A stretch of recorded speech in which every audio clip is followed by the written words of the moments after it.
បើយើងនិយាយពីប្រភេទទិន្នន័យដែលជាលេខនៅក្នុង Python ហ្នឹងគឺមាន3ប្រភេទដោយបងប្អូនធ្លាប់បានដឹងពីវីដេអូមុនហើយគឺទី1ហ្នឹងគឺចំនួនគត់ឬមួយក៏យើងស្គាល់ថា integer បាទទី2ហ្នឹងគឺចំនួនទស្សភាគឬមួយក៏ floating number ហើយទី3ហ្នឹងគឺ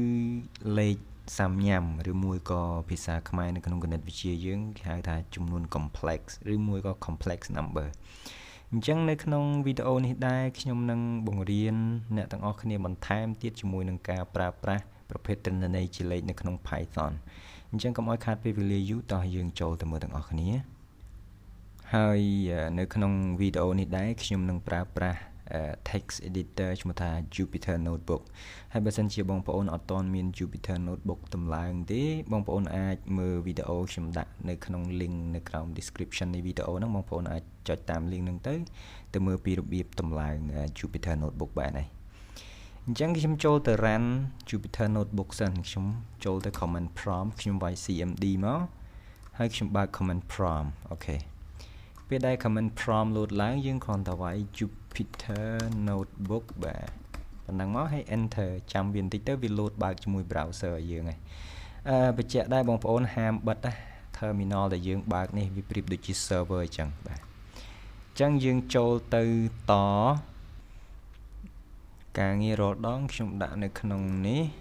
ហើយនៅក្នុង desktop ហើយ learn Python បាទអញ្ចឹងខ្ញុំចូលទៅបង្កើតfile ថ្មីមួយមកខ្ញុំយក new ហើយខ្ញុំយក Python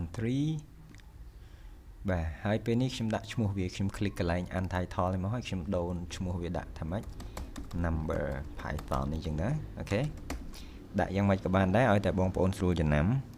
ខ្ញុំ rename មកអូខេអញ្ចឹងទី1យើងស្គាល់ថា integer អញ្ចឹងទៅថា num ស្មើគេបើចង់ប្រកាសវាជា integer យើងដាក់ integer ទៅអូខេអញ្ចឹងមួយទៀតfloat អូខេ float num អញ្ចឹងយើងដាក់មក float number ឬក៏ចំនួនទស្សភាគនេះlà 23.45អូខេហើយមួយទៀតគឺ complex ឥឡូវខ្ញុំដាក់ com num សំដៅទៅលើ complex អញ្ចឹងឧទាហរណ៍ថាដក 12J អញ្ចឹងទៅបាទអញ្ចឹងបងប្អូននៅចាំហ៎ function នេះគេដែលប្រើសម្រាប់ត្រួតពិនិត្យមើលតើប្រភេទទិន្នន័យនៃ variable របស់យើងគឺជាអីគឺយើងប្រើនគមមួយឈ្មោះថា type អញ្ចឹងយើង print type នៃគេបាទ print type នៃសន្តោស num អូខេយើង print ឲ្យបាន3 type ហ្នឹងមកអូខេអានេះ float num អានេះ complex num អញ្ចឹង Jupyter Notebook ងាយស្រួលទេបើសិនជាបងប្អូនចង់ run វាគឺគ្រាន់តែចុច control enter នៅលើក្តារចុចរបស់យើងណានៅលើ keyboard អញ្ចឹងបងប្អូនចុច control ឲ្យជាប់ហើយចុច enter ទៅបាទ control enter វាស្មើនឹងយើងចុច run នេះដែរណាអូខេអញ្ចឹងបងប្អូនមើលទី1គឺ integer ទី2 float ទី3គឺ complex ឥឡូវឧទាហរណ៍ថាអញ្ចេះខ្ញុំមាន variable ខ្ញុំប្រកាសវាទៅជាអីគេinteger មួយចុះខ្ញុំដាក់វា23បន្ទាប់មកខ្ញុំចង់បំលែងវាទៅជា float អញ្ចឹងដើម្បីចង់បំលែងវាទៅជា float បងប្អូនគាត់ថាយើងទៅថា my float យើងដាក់មក float នៃ num បាទ float នៃ num តែប៉ុណ្្នឹងមកមានន័យថា my float គឺពេលហ្នឹងវានឹងចាប់យកនេះ num នេះហើយវាបំលែងទៅជាទស្សភាគបាទmy complex ឧទាហរណ៍អញ្ចឹងចុះស្មើបើចង់បំលែងវាទៅ complex យើងដាក់ complex នៃ num អញ្ចឹងមកអញ្ចឹងពេលដែលបងប្អូន run អត់ឃើញទេទាំងអស់អញ្ចឹងយើង print មើល type វាសិនដែរបាទ print type នៃ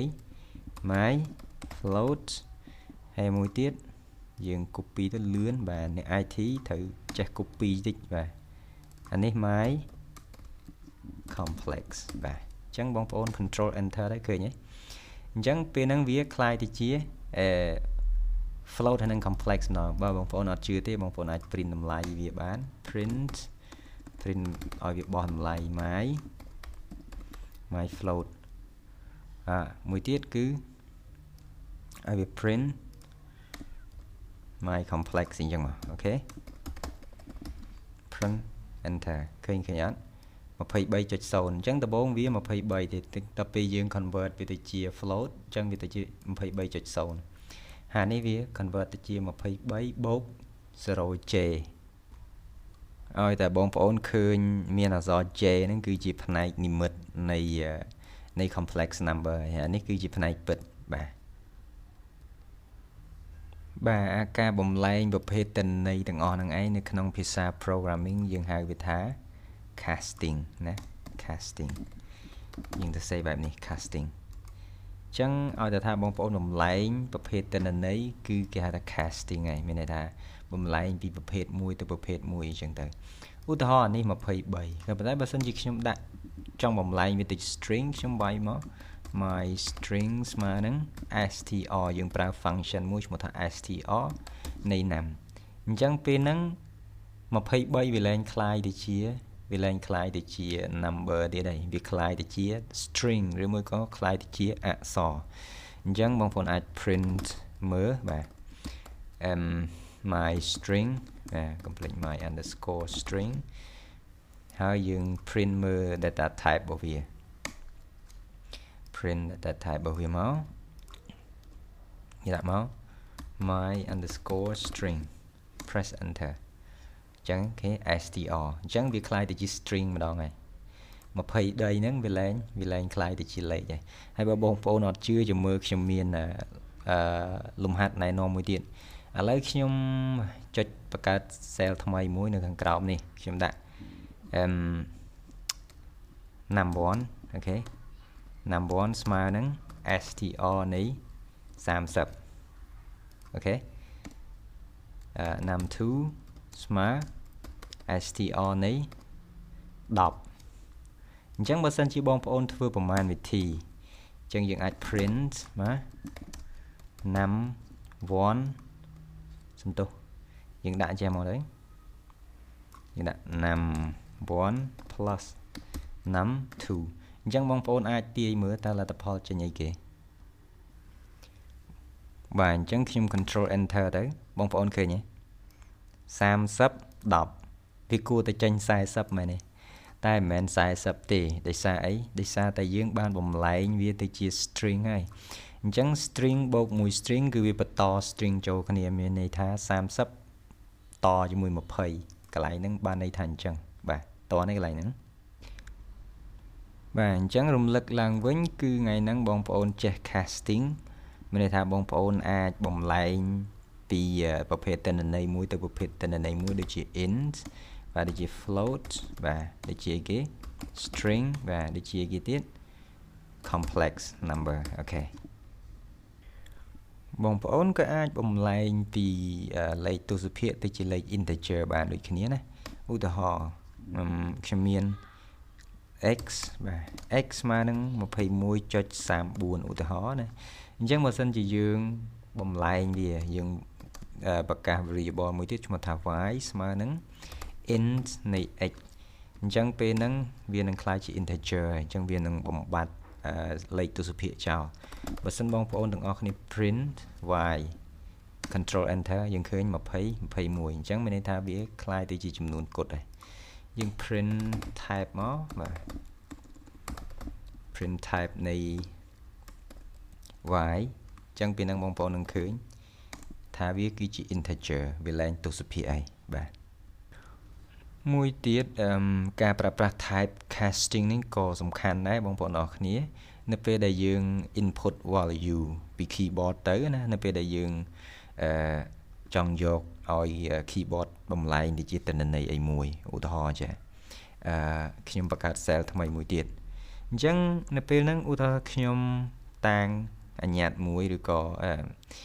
variable មួយខ្ញុំដាក់ user input ស្មើមាន function មួយឈ្មោះថា input នេះគឺវាពេលដែលយើង run ទៅវានឹងសួរយើងឲ្យបញ្ចូលតម្លៃ enter your age ឧទាហរណ៍ enter your age អញ្ចឹងពេលដែលបងប្អូន run ឃើញវា load មកហើយវា pop up message មកឲ្យយើង enter your age របស់យើងប៉ុន្មាន34អូខេហើយចប់ក៏ប៉ុន្តែនៅពេលដែលខ្ញុំ print ជាមួយខ្ញុំ print type ពេលខ្ញុំ print ឥឡូវ print value សិនចុះ user input ពេលដែលយើង enter មកឧទាហរណ៍យើងដាក់ 23 អញ្ចឹង result គឺ 20 23 ក៏ប៉ុន្តែបើសិនជាបងប្អូនឆែកមើលប្រភេទទិន្នន័យហ្នឹង print type នៃ user input ពេលហ្នឹងបងប្អូន enter មកឃើញទេមិនមែន integer ណាគឺជា string អញ្ចឹងបងប្អូនត្រូវប្រយ័ត្នកន្លែងហ្នឹងដែរកន្លែងហ្នឹងគឺជា string ដល់ពេលអញ្ចឹងយើងត្រូវ convert វាណាយើងត្រូវ convert វាអញ្ចឹង convert ដើម្បី convert យើងត្រូវធ្វើម៉េចបងប្អូនអាចប្រើ type casting ណា int នៃអីគេនៃ input value ហ្នឹងមកអូខេអញ្ចឹងគ្រប់យ៉ាងដែលយើង input វានឹងក្លាយទៅជា integer តោះណាអញ្ចឹងអូខេបើសិនបងប្អូនអត់ដាក់ input អូខេបងប្អូនត្រូវដឹងថាគ្រប់យ៉ាងដែលយើងប្រើ input function នេះអ្វីដែលយើងបញ្ចូលពី keyboard ទៅគឺសុទ្ធតែ string ទាំងអស់មានអីកើតឡើងនៅពេលដែលខ្ញុំយកអញ្ចេះខ្ញុំដាក់ user input ស្មើអញ្ចឹងវិញ print ខ្ញុំធ្វើប្រមាណវិធី user input បូក user input ឧទាហរណ៍ថានៅពេលដែលខ្ញុំ run program ខ្ញុំ input 12ណាខ្ញុំ input 12អញ្ចឹងបងប្អូន expect មានន័យថារំពឹងថាលទ្ធផលនឹងចេញបែបណាបើសិនជាខ្ញុំ run code ហ្នឹងទៅវានឹងឲ្យយើងបញ្ចូលលេខឧទាហរណ៍ថាខ្ញុំបញ្ចូល12អញ្ចឹងកន្លែង print វាយក12បូកនឹង12នេះតើបងប្អូនរំពឹងថាវាចេញ24ឬមួយក៏ចេញ12 2ដងបាទច្បាស់ណាស់លទ្ធផលគឺ12 2ដងមិនមែន24ទេដោយសារតែអ្វីដែលយើងបញ្ចូលមកគឺជា string អញ្ចឹងបងប្អូន run ទៅ control enter ហើយយើងបញ្ចូល12ហើយយើង enter ទៀតឃើញទេ12 2ដងដោយសារតែវាជា string ក៏ប៉ុន្តែនៅពេលដែលខ្ញុំធ្វើ casting មានន័យថាខ្ញុំបំលែងវាទៅជា integer ខ្ញុំដាក់ integer នៅពីមុខចេះមកខ្ញុំបិទចេះខ្ញុំ run ម្ដងទៀតហើយខ្ញុំបញ្ចូល12អញ្ចឹងលើកនេះវាប្រកាសចេញ24ហើយឃើញទេតោះកន្លែងហ្នឹងអញ្ចឹងវីដេអូនេះខ្ញុំបញ្ចប់តែប៉ុណ្្នឹងចុះនេះជាការប្រើប្រាស់ number នៅក្នុង Python យើងដឹងពីរបៀប casting បាទយើងអាចដឹងពី function ថ្មីមួយទៀតគឺ input